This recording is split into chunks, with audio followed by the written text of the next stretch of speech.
Boa tarde, tudo bem? Estamos aqui para mais uma edição do Fantástico. Hoje, dia 29 de outubro, estamos comemorando contra o câncer de mama.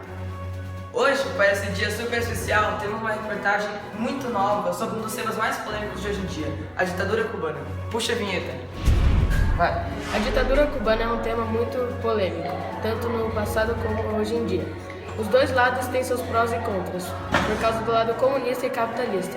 Agora vamos entrevistar alguns especialistas no assunto.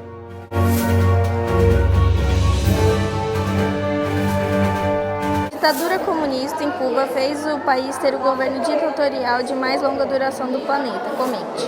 A cubana é uma ditadura que se arrastou durante muito tempo, depois do período revolucionário, mas a ditadura cubana ela entra num processo ditatorial onde não só Cuba, que era influência da União Soviética, mas também outros países com influência capitalista estavam em ditaduras. O Brasil, a Argentina, o Chile.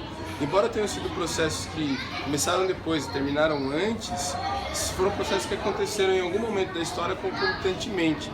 Então, a minha opinião em relação ao processo ditatorial, ela é um pouco desfavorável, é claro, à ditadura como violência e como sistema de governo onde as pessoas não têm possibilidade de falar coisas que elas querem ou de opinar por coisas, mas ao mesmo tempo é um pouco da história que só existiam ditaduras na maior parte dos países da América. Então, na minha opinião, tudo bem. Foi algo histórico que aconteceu e é algo que aconteceu em massa, não é um tópico só de Cuba.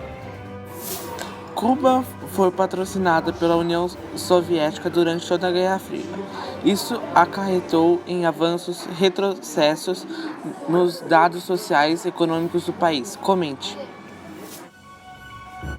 Em função da proximidade das relações entre Cuba e a União Soviética, principalmente com a crise dos mísseis, os Estados Unidos instituiu um bloqueio, primeiro naval e depois econômico, à ilha. E isso fez com que ela tivesse que buscar outras formas. E acabou buscando apoio no governo da União Soviética, que apoiava, vamos dizer, politicamente ela, único e exclusivamente de olho na proximidade que Cuba tinha da costa dos Estados Unidos, 120 quilômetros, é muito próximo. Então esse era o objetivo da União Soviética. E para isso, ela durante um grande tempo, no início desse embargo, ela realmente financiou a Cuba, ela vendia petróleo a um custo infinitamente inferior ao de mercado e comprava o açúcar cubano a um preço infinitamente superior ao preço de mercado. Então, durante esse período, o povo cubano teve a falsa impressão de que o país estava em plena expansão, em crescimento econômico, e que não era. Na verdade, tudo isso era dinheiro da União Soviética. No momento que a União Soviética, que o Muro de Berlim cai, que a União Soviética se dissolve, esse dinheiro parou de circular, parou de entrar, e Cuba aí se viu entregue aí a situação do bloqueio econômico, a pobreza que existe lá hoje. É verdade que vários índices sociais melhoraram muito, mas realmente melhoraram às custas desse financiamento da União Soviética. Fidel Castro foi um dos ditadores mais violentos de Cuba. Matou várias pessoas por motivos indefinidos. Porém, ele diminuiu a desigualdade social. Qual sua opinião sobre o assunto? O conceito mais forte do socialismo para o desenvolvimento é a igualdade social. Só que o grande desafio do socialismo é fazer com que essa igualdade social não limite o desenvolvimento da população que está inserida nesse movimento. E aí, a grande barreira que aconteceu, primeiro, a violência que foi usada para que esse socialismo se difundisse dentro da ilha de Cuba. O segundo grande desafio é como gerar renda e riqueza para fazer com que ela fosse dividida, porque dentro de uma população pobre, com uma pequena parcela da população só inserida no nível melhor de riqueza, quando você vai fazer essa divisão da renda, não é que você iguale isso no nível aceitável. Você faz com que a população toda seja igualada por um nível baixo. E aí a população que já vivia numa pobreza absoluta foi mais uma vez impactada por isso.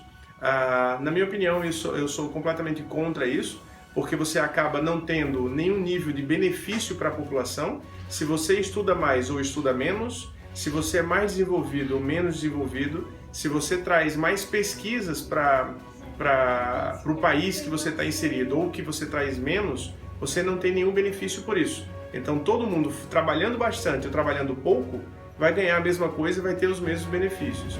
Eu não acredito no modelo puro do socialismo, não acredito no modelo puro do Fidel Castro, principalmente no de Fidel Castro, que fez com que as poucas riquezas do país fossem direcionadas para os dirigentes, ele e a família dele.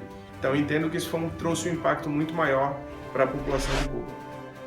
No geral, expresse sua opinião. Eu acho que acabou ficando um país que a gente precisa estudar com carinho, porque agora ele se abriu. É lógico que tem uma grande tendência de se tornar um grande Brasil, mas é um país que, na minha opinião, tem tudo para começar do zero. É um país que está vivendo 2015, podendo escolher se vai fazer alianças bilaterais e com quem. Isso é maravilhoso, a partir do momento que a gente não pôde escolher. Então a gente consegue ver Cuba hoje com milhões de possibilidades, a partir da história que a gente viu acontecer com a gente. Então minha opinião é que a gente estude Cuba e que olhe para Cuba com mais atenção a partir de agora. Só isso. Bom dia, tudo bem? Boa tarde! Boa tarde, tudo bem? Boa tarde. Hoje, dia 22 de outubro... Não, 23. Não! Não muda nada! Tá, Hoje, dia 29 de outubro, teremos... Bom,